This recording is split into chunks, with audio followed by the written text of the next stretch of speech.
Every February, thousands of cyclists converge on beautiful Bainbridge Island for the annual chilly Hilly bike ride.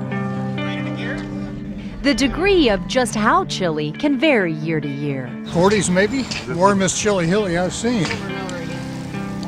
But this course always lives up to the hilly part of its name. You can count on that.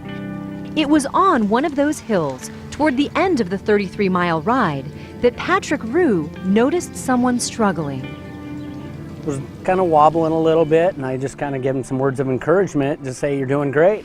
It isn't uncommon for people to need a little help on this hill, but Brian Moran was about to need a lot of help. And all of a sudden, he bounced off me and fell to the ground.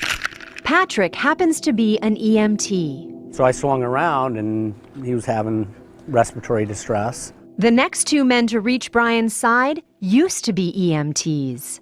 I signaled to the person, call 911. I took his head, removed his helmet, cradled him, opened his airway. And along came a cardiologist. We immediately started compressions. The four men took turns giving Brian chest compressions. It's like we'd been working together for years, but none of us knew each other. We were all just taking turns, trying to make sure the CPR was done properly. It must have been pretty close to perfect. I was really fortunate that they came along because I was basically dead when I hit the ground.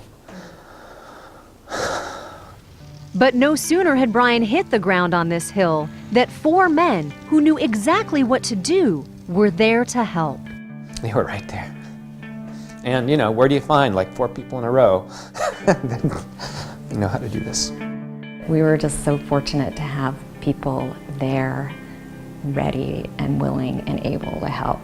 Brian's wife was so thankful her husband's heroes knew what to do, she challenged her Facebook friends to get CPR certified before her next birthday. So I'm going to make a quest to get 50 people certified by the time I turn 50. She set up training classes and had friend after friend who had heard Brian's story learn or get a refresher on how to save a life. She didn't get 50 friends to learn CPR, she got 78. And still counting. Because someone might need them someday, and that you just never know when you're going to be the passerby.